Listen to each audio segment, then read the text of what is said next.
Hey, Lakeside.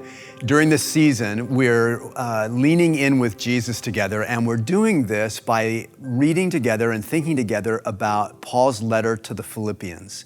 The passage we come to in Philippians chapter 2 today, it's Philippians 2, verses 19 through 30.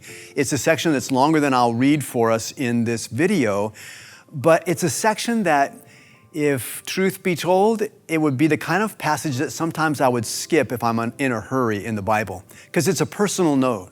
It's Paul telling the Philippians about a guy named Timothy and about a guy named Epaphroditus, and we've never met them, but they had, and so he says, I want you to know about these two men.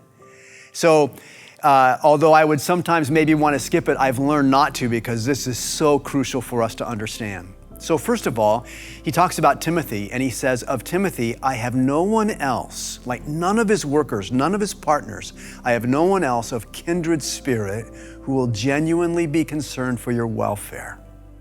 He says, because everybody else looks out for their own personal interests, but not Timothy. And I'm hearing that and reading that, and I'm like, could we be like that?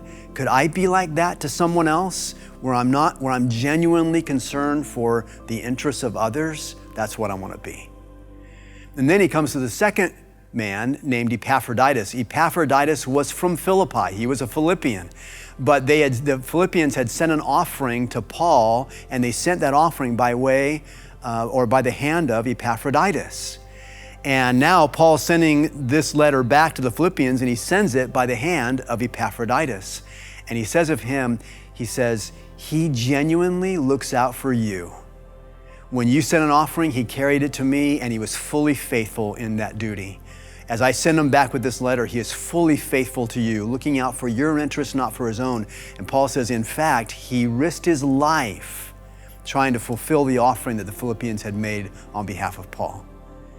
And what happens with these two really faithful, really selfless men is that they end up in a place of honor in the Bible. What if we lived that way?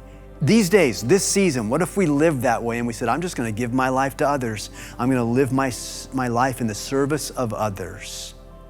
Maybe we would end up in a place of honor in the kingdom of God. Let's live that way.